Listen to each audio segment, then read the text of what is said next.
कुलदेवतेची सेवा कशी करावी? कुलदेवता आणि कुलदेव यांच्या पूजनाचे फायदे काय आहेत? कुलदेवतेची पूजा कशी करावी हे सर्वांनाच माहीत आहे. असो माहीत असो किंवा नसो, कुलदेवतेची सेवा करताना कोणत्या 4 गोष्टी आहेत ज्या आपल्याला करायलाच हव्यात, हे आपण आजच्या व्हिडिओमधून जाणून घेणार आहोत. त्याचबरोबर कुलदेवतेचा जे मंत्रजाप असतो तो देखील आपण आजच्या व्हिडिओमधून जाणून घेणार आहोत. आणि कुलदेवतेचा एक ठरवलेला वार असतो, त्या दिवशी उपवास करणे हे का गरजेचं आहे आणि त्याचे फायदे काय आहे, हे सर्व काही मित्रांनो आपण आजच्या व्हिडिओमधून जाणून घेणार आहोत. तरी त्याआधी सफर आत्मा से परमात्मा तक का या आध्यात्मिक यूट्यूब चॅनलला तुम्ही सगळ्यांनी सबस्क्राईब करून ठेवा मित्रांनो, कारण याचसारखे माहितीपूर्ण आणि आध्यात्मिक व्हिडिओ आपण दररोज घेऊन येत असतो. मित्रांनो, कुलदेवता म्हणजे काय? कुलदेवता हा शब्द 2 शब्दांपासून बनलेला आहे. कुलदेवता म्हणजे कुलाची देवता, म्हणजेच कुल आणि देवता या 2 शब्दांपासून बनलेला शब्द म्हणजे कुलदेवता. आता कुलदेवता हा शब्दाचा अर्थ तुम्हाला कळला. ही झाली एक प्राथमिक माहिती. परंतु मित्रांनो, या प्राथमिक माहितीसोबतच कुलदेवतेची आपल्याला आराधना आणि उपासना करताना ह्या 4 गोष्टींचीही लक्षात ठेवावी असते. कुलदेवता आपल्यावर प्रसन्न राहावी यासाठी ह्या 4 गोष्टी आपल्याला करायलाच हव्यात. पहिली गोष्ट आहे मित्रांनो, कुलदेवतेची मूर्ती, टाक किंवा फोटो हा आपल्या घरात असणे अतिशय गरजेचं आहे.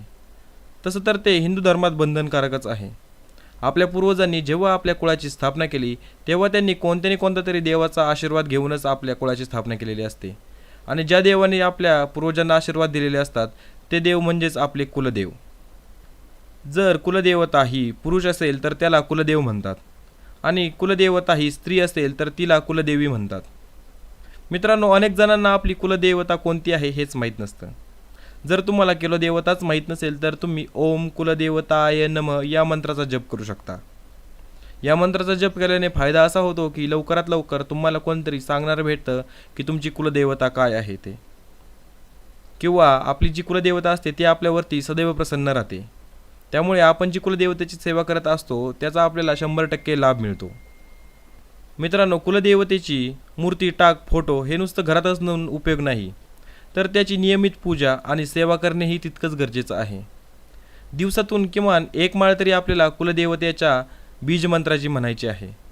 असं केल्यानं कुलदेवता आपल्यावरती खुश राहते आणि ती आपल्या कुटुंबाचे संरक्षण करते असं म्हणतात. मित्रांनो, अनेकदा आपल्या घरात काही निगेटिव्हिटी पसरलेली असते. आपल्याला वाटतं की ही काळा जादू आहे. मुलांचं शिक्षण झालं, मुलांचे नोकरीचे संबंधित कोणती समस्या असेल, या समस्या झाल्या, किंवा कोणती आर्थिक समस्या असेल, अशा भरपूर समस्या आपल्याला येत असतात. या सर्वांपासून आपलं रक्षण करण्याचं काम हे आपल्या कुलदेवतेचं असतं.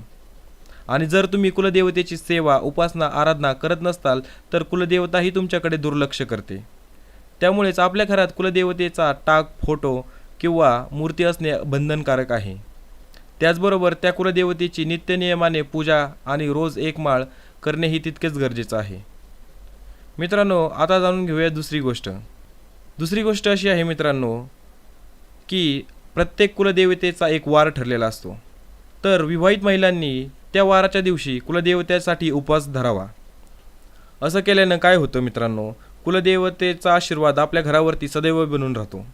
पण लक्षात ठेवा, ज्या विवाहित मुली आहेत किंवा ज्या विवाहित महिला आहेत त्यांनीच हे उपवास ठेवायचे असतात.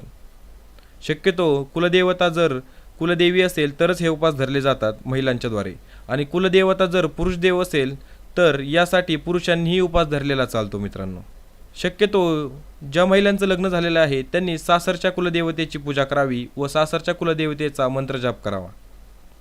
लग्नानंतर महिलांचे सासरच त्यांच्यासाठी सर्वस्व असतं.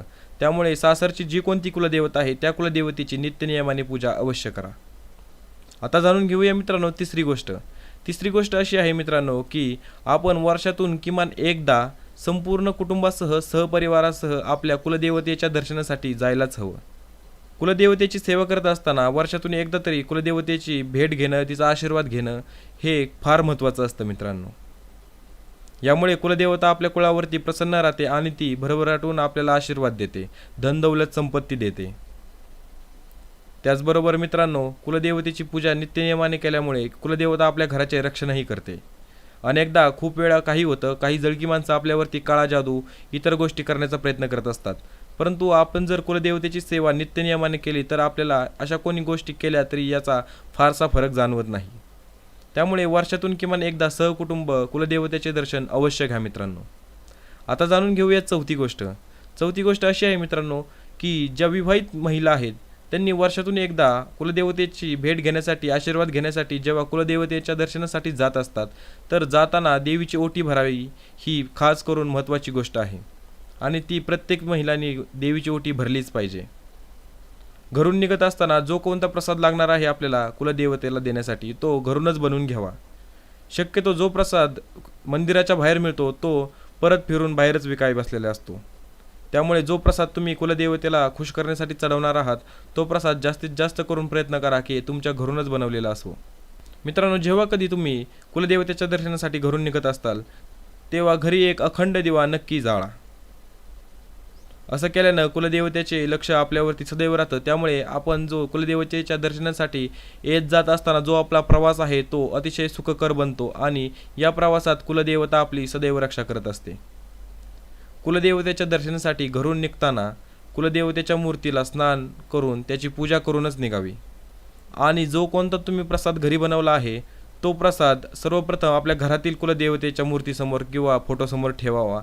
त्या देवीला त्या प्रसादाचा भोग चढवावा, देवीचा आशीर्वाद घ्यावा आणि सांगावं की हे देवी, मी तुझ्या दर्शनासाठी येत आहे, तर माझी कृपया रक्षा कर, आणि मगच घर सोडावं. त्याचबरोबर अनेकदा असं होतं की आठवड्यातून कोणत्या दिवशी आपण आपल्या कुलदेवतेसाठी उपवास धरावा हेच आपल्याला माहीत नसतं. अशावेळी ज्या विवाहित महिला आहेत त्यांनी मंगळवारी उपवास धरावा. मंगळवार आणि शुक्रवार हे खास करून देवीसाठी नेमलेले वार आहेत. त्यामुळे या दिवशी जर तुम्ही उपवास धरत असाल तर नक्कीच तुमची कुलदेवता तुमच्यावर खुश होईल. आणि जर तुमचा कुलदेव हा पुरुष असेल तर पुरुषांनी उपवास धरताना शक्यतो रविवारचा उपवास धरावा. रविवारचा दिवस हा कुलदेवतेसाठी विशेष नेमला गेला असल्यामुळे आपण पाहत असाल जगात सर्वत्र की रविवारचे जे मंदिरं असतात या ठिकाणी जास्त करून गर्दी असते. कुलदेवतेचे दर्शन घेण्यासाठी कोणता वार नाही आहे, तुम्ही कोणत्याही दिवशी जाऊ शकता. पण जर कुलदेवतेचे उपवास तुम्ही करत असाल, त्या देवाची साधना, आराधना, सेवा तुम्हाला करायची असेल तर उपवास धरताना लक्षात ठेवा, महिलांनी मंगळवारी किंवा शुक्रवारी आणि पुरुषांनी फक्त रविवारीच उपवास धरावा. कुलदेवतेची सेवा जर मन लावून केली तर आपली आध्यात्मिक उन्नती होते असे म्हणतात मित्रांनो. आपल्या आध्यात्मिक उन्नतीसाठी जो कोणत्या देवाची पूजा करणे, आराधना करणे, सेवा करणे महत्त्वाचे आहे, अशाच कुळात भगवंत आपल्याला जन्माला घालत असतो. त्यामुळे असे समजू नका की माझी कुलदेवता वेगळी आहे, मी काय करू. त्या कुलदेवतेची पूजा केल्यामुळेच तुमची आध्यात्मिक उन्नती होते, तुम्ही मोक्षप्राप्तीला जाऊ शकता. त्यामुळेच भगवंतांनी तुम्हाला या कुळात जन्माला घातलेला आहे. जर तुमची कुलदेवता असेल तुळजाभवानी तर तुळजाभवानीसाठी मंत्र आहे ओम त्वरिताय नमः. या मंत्राचा किमान 108 वेळा रोज नियमित जाप केल्याने तुळजाभवानीची खास विशेष साधना, आराधना केल्यामुळे तुळजाभवानीचा आशीर्वाद आणि तुळजाभवानीचे रक्षण हे सदैव तुमच्या पाठीशी, तुमच्या कुटुंबाच्या पाठीशी राहते असं म्हणतात. जर तुमची कुलदेवता तुम्हाला माहीत नसेल तर कमेंट बॉक्समध्ये सांगा, किंवा जर तुमची कुलदेवता तुम्हाला माहीत असेल पण त्या देवीचा मंत्र कोणता आहे किंवा त्या देवाचा मंत्र कोणता आहे हे तुम्हाला माहीत नसेल तर कमेंट बॉक्समध्ये आपली कुलदेव किंवा कुलदेव याचं नाव लिहा. त्या खाली रिप्लाय म्हणून मी तुम्हाला जो मंत्र आवश्यक आहे, जो बीज मंत्र आहे तो सांगेल. धन्यवाद मित्रांनो. आजच्या व्हिडिओमध्ये याच ठिकाणी थांबूया. व्हिडिओ आवडला असेल तर व्हिडिओला लाईक नक्की करा आणि चॅनल सबस्क्राईब नक्की करा. सफर आत्मा से परमात्मा तक का या चॅनलला सबस्क्राईब केल्यानंतर असेच आध्यात्मिक व्हिडिओ तुमच्यासाठी मी दररोज घेऊन येईल. धन्यवाद मित्रांनो. आजच्या व्हिडिओमध्ये याच ठिकाणी थांबूया. धन्यवाद.